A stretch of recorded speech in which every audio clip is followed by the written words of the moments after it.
Welcome to the MS&Me Radio Network. The broadcast shows are for informational and entertainment purposes only. They are not designed to provide listeners with specific personal, medical, or counseling advice. Individuals with a medical issue should always consult their healthcare provider. MS&Me is not responsible for content of individual shows. The views expressed by show hosts or their guests are their own. Enjoy the show.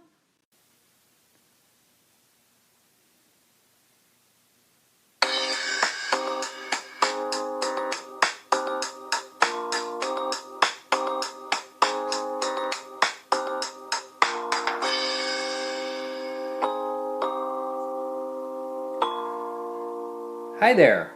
Welcome to the 81st episode of A Couple Takes on MS. Hi, this is Dan Digman. And hi, it's me, Jennifer Digman.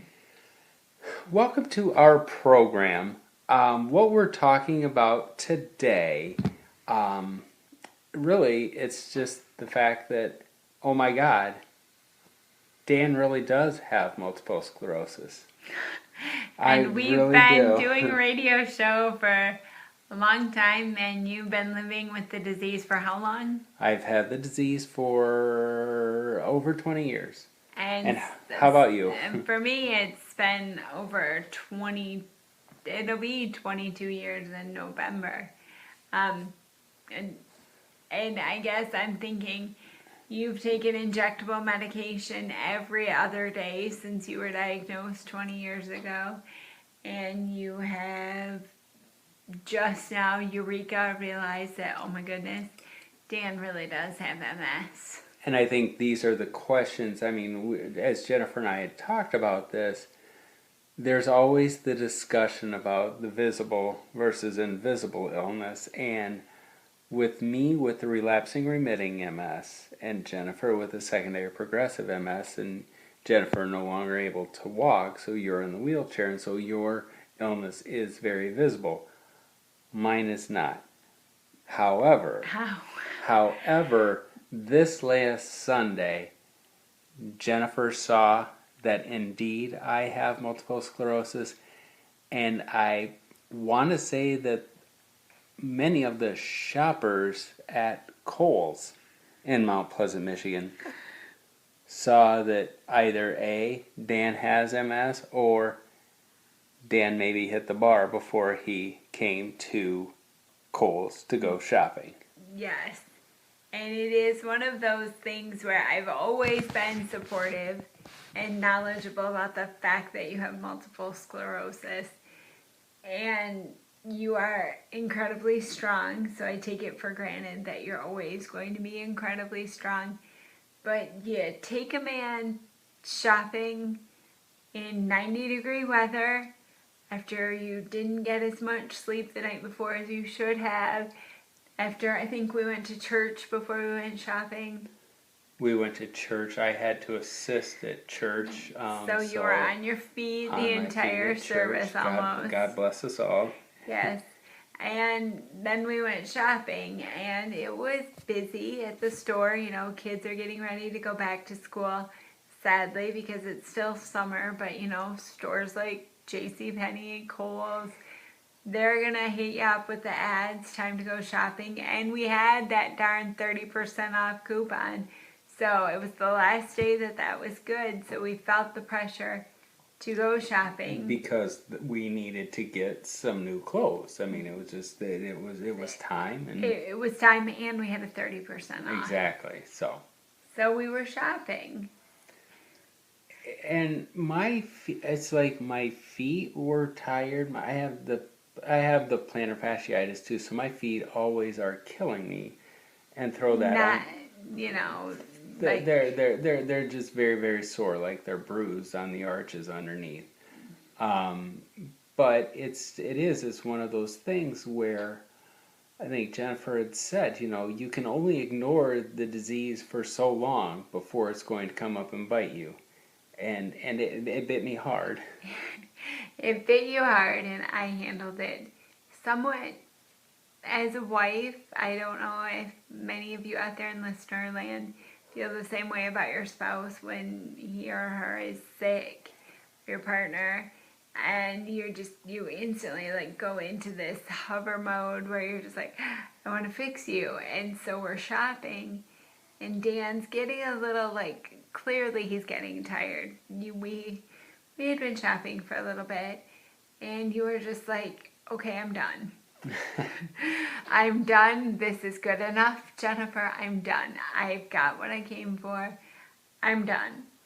And it is interesting just how, I don't know for everyone out there in listener land, but when you're living with multiple sclerosis, you feel it, at least for me, it's not like it up and just slams you and like, boom, stop. It just sort of eases its way in, and eventually I'm just thinking, am I getting tired?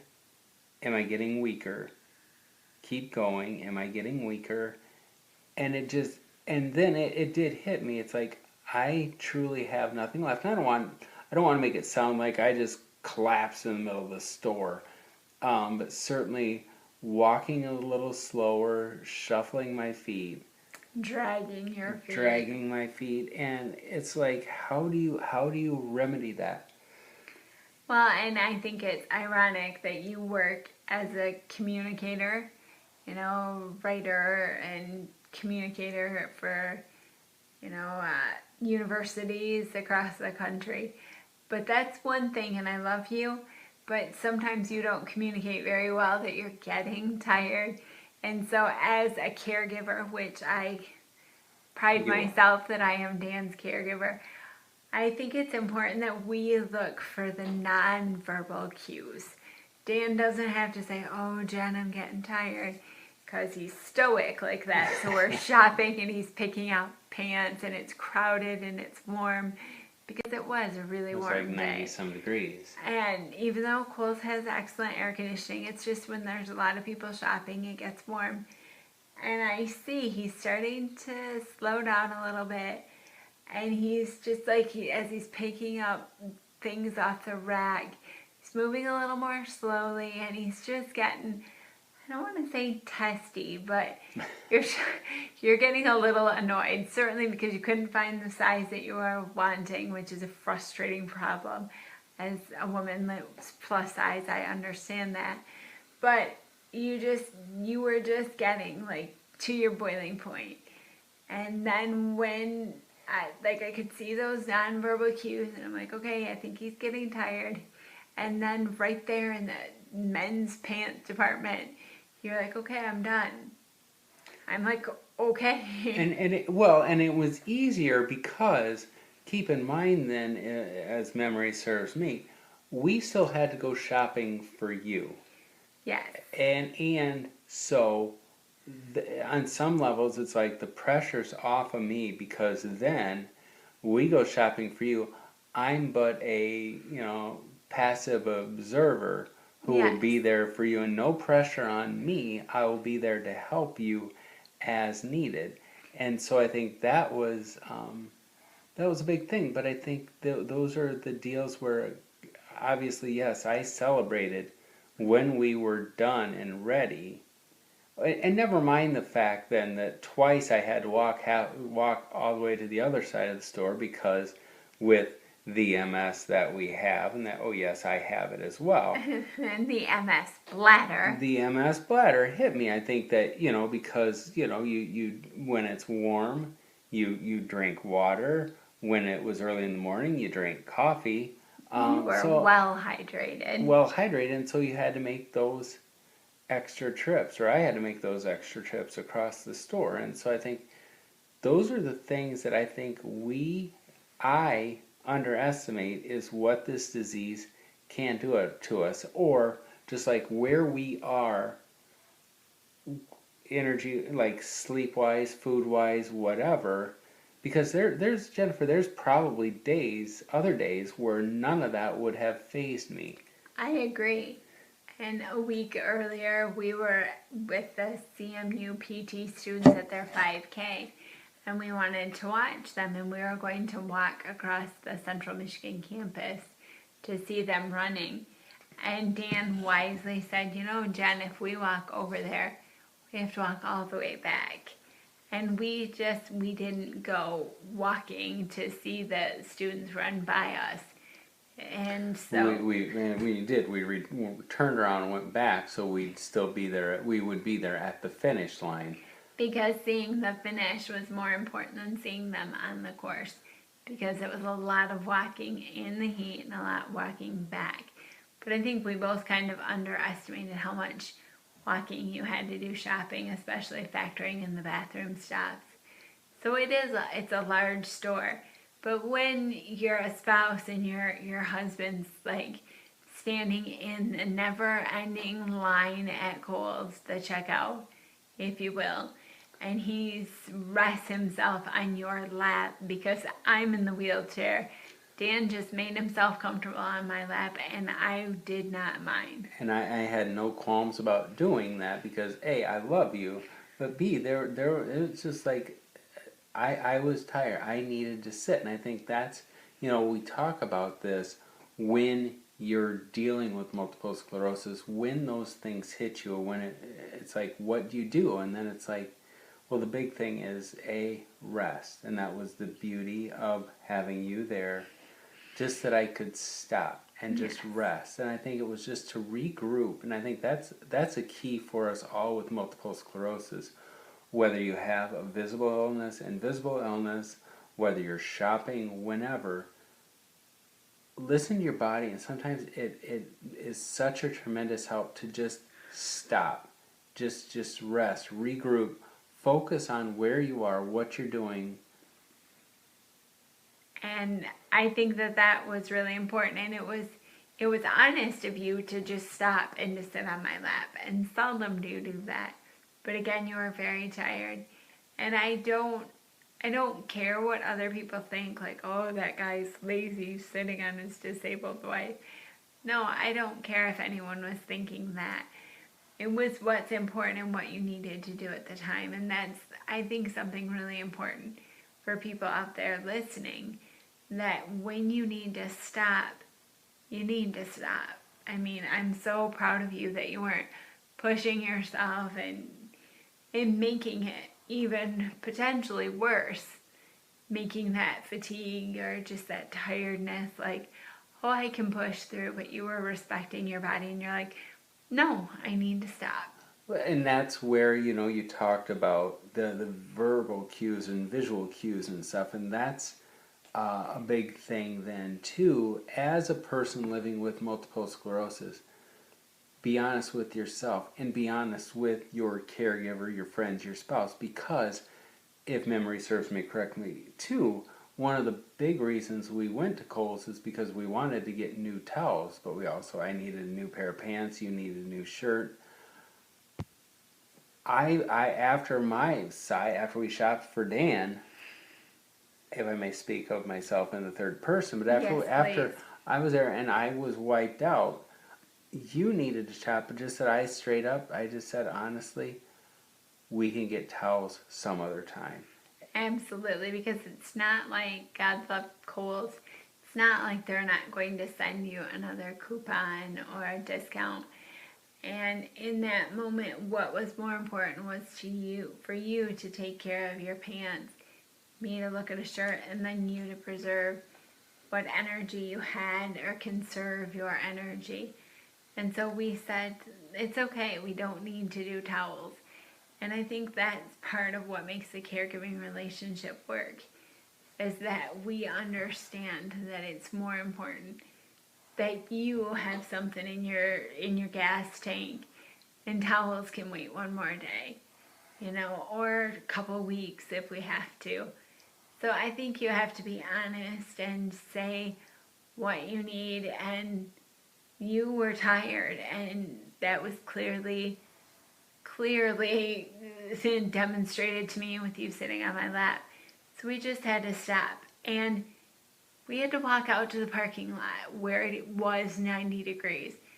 And so if you stop for 5 minutes and just sit there, you'll have enough gas in your tank to get out to the car to go home. Well, and that's the beauty too, is just that we assess where we were, and I think that's the other thing, when you're living with multiple sclerosis, and we always talk about patience and flexibility. And sometimes, things change and, where are you going? What are you doing? So when we're done doing all this shopping and Dan's like zapped and worn out, the last thing I want to do is go home and make dinner. So, when you just change the plans that, we then called, we got to the van. That's right. We ordered a pizza. We got to the van, and which is not exactly the best. It's not the healthiest food, but it's one less thing. It's easy to eat. You don't have to think about it. You don't have to cook. But it's like we got in the van and we ordered the pizza. They said it'd be like 25 minutes, and we just pulled to the far end of the Kohl's parking lot and just sat in this semi-air conditioned van. And I was so thirsty and it was so stupid that we had like half a case of Aquafina and a bottle of water in the back of the van, and it was again 90 degrees and the water was so hot, but I was so thirsty and it's so wet. I just sat there and drank warm water in the van, and we just regrouped and said, what the heck just happened? And that's where you said, oh my God, Dan really does have multiple sclerosis. And no kidding, and that's one of those things about invisible versus visible disabilities. I mean, because me, with my wheelchair, it's pretty apparent that I have a disability. But with you, unless it's 90 degrees and you're exhausted from shopping, you don't appear to have a disability. And sometimes I wonder, which way would I rather have it? And we've talked about this before. Do you have it better because no one knows that you have multiple sclerosis? Or do I have it better because everyone's aware that something is wrong with me? And this is the age-old questions, because I know there's like the image of, you've seen the memes on social media where there's like the glacier or whatever in the water, to say like, the MS above, and it's just like that's what people can see, and then underneath the water there's all of the, huge glacier and everything and stuff that people can't see from the surface. And me personally, I embrace the fact that I have an invisible illness. For me personally, I could not care less if other people judged me or didn't know. I'd rather people didn't know. And that's just me. I don't. And that's really strong of you. And I don't think it's weak of people if they don't feel the same way. It's not. It's just really, that's. But how long did it take you to adopt that attitude? And it took a while, I think, that because on some levels, yeah, you're still worried, concerned, or you wish people understood, but at the same time, I'd rather they not take the time to understand because they see me for somebody other than a person living with multiple sclerosis. Right. And that way, you surprise them, or you do. It's like you set the expectations with what you can do. And maybe is that where, do you think that those of us living with multiple sclerosis,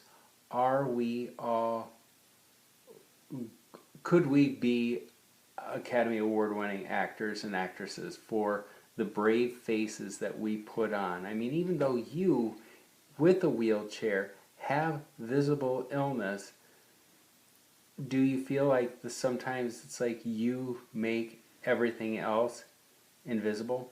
I mean, that you just have the one thing, the wheelchair, that's it, but everything else is invisible because no one else can see anything else. That's a really good question. And when you phrase it like that, yeah, I think any of us living with a disability, whether visible or invisible, has a lot that we're hiding, and that there's maybe not hiding is the right word, but just a lot that we keep private, that we're brave about, and there's a lot going on. I know I'm in a wheelchair, so it looks like that's my problem. But then watch me try and use my hands, or see me constantly moving around to get pressure off my hiney. because I have a sore or something like that. There is a lot going on, but I think that's human nature. I think we're all dealing with so much. But I suppose, you know, there is a glacier under all of us living with MS.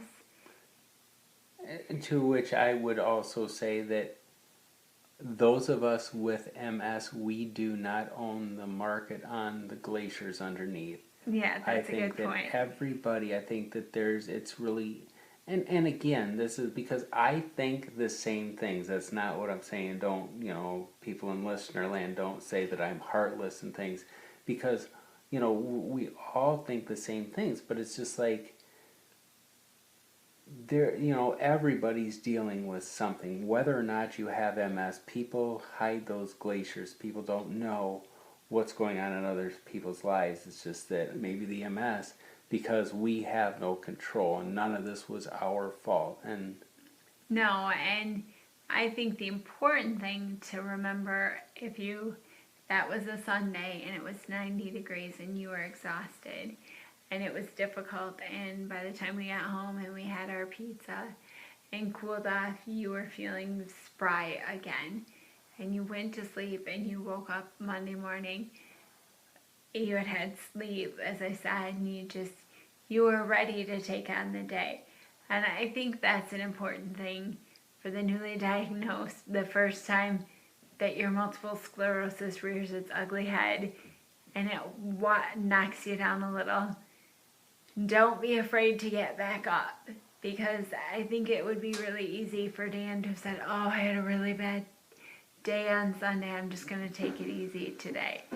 And if your body says that that's what you need, certainly respect that. But Dan, you push yourself and you were like, I've got to work and I'm feeling well enough, feeling good enough. I never know which is the grammatically right way to say it, but you were feeling pretty strong and you were ready to take on the work week, fully charged come Monday. Well, I think that's where it just reiterates wherever you're at with your MS and visible, whatever, when you get tired, just listen to your body. That's the biggest thing. And you say, we talk like, how do you handle it when you get zapped? And I had written down, I brushed myself off and I hit it again even harder. But that's just, what I hope to do. But, if I would have gotten up Monday and just didn't have it in me, we wouldn't have whatever we did Monday night, went out to eat or something. Something. Yeah, so it's just, listening to your body and just pacing yourself, but always look ahead to see what do you have tomorrow, what do you have at the end of the day. And I'm not placing blame on you, but okay, what could you have done differently? Maybe Sunday when it was so warm, you could have said, oh, okay, well, let's go shopping a little later. Or instead of waiting until the very last day to use that 30% off coupon, we could have shopped Friday or Saturday evening and been, more conscious of that. But that's just you and me, babe. We just like to cram it in and do as much as we can. I think because we originally, the intent was we were going to go shopping Monday evening because there was enough other things we had to do on Sunday, but then it hit us. It's like, oh my God, we still have that 30% and it expires today. We better go. Mm-hmm. And so I don't think mentally we were prepared to take that on, but you think to yourself that, oh, I can do this. I just have to suck it up and go. And nothing bad happened. And it was, but it was, it was a lesson learned of like saying that, yes, this is real. This is real, and that you do have this. And in the future, just keep that in mind. And it's easy. We've talked about you running in the past and getting hot and worn out and falling. You weren't running, you were just shopping. And that was, for me, one of the most clear examples that, oh my God, my husband really has MS. Just the fact that here we are standing in line and you sat on my lap. You were just so tuckered out. You're like, yep, I'm sitting. And so as a spouse, I wanted to cut you that slack and say, babe, I'm here for you. And I was happy that you were honest enough with me to say, yeah, I need to take a break for a second. So I'm always here for you. I appreciate that, and give me somebody to sit on. Yeah, and then turnabout, I know we'll go someplace and you'll have the strength when I'm like, okay, babe, I'm fried, I'm super hot, or I'm really tired myself. And that's the nature of a caregiving relationship. And so, in some, always be honest, with each other. Be honest for your caregiver, your spouse. Be honest with yourself and see where you're going. It's like none of us has, we don't have the big S on our chest like Superman. We have MS on our chest, and so we can't do everything. That's a good point. But you move forward and be the superhero that you are. It just, within reason. Within reason, and you'll get it the next day. If you have to stop, there will be another sale and you can get the towels next time. So I think that this trip really showed us a lot about how to move forward and accommodate the disease and the fact that we both are living with multiple sclerosis. And whether it's invisible or visible, it's just, when it's all said and done, I mean, this is real, and so we don't, you can't poo-poo anything, but you certainly can, stare it in its face and push forward. So let us know, how do you accommodate your MS, or do you not? Or how does your caregiving partner, or are you the caregiving partner? How do you handle this? We would love to read your feedback and know your coping techniques. So you can reach out to us on our website, danandjenniferdigman.com, or on Facebook, Dan and Jennifer Digman. Not .com, but just Dan and Jennifer Digman, or on Twitter. Dan always says our handle is DanJenDig. It's at DanJenDig. That's why he says it. You nailed it. Thank you, baby. Yeah, so thank you, and thank you to Blue Giraffe Kid for composing the theme music to our show, and thank you for the MS&Me Radio Network for having us along. This has been A Couple Take on MS. Take care.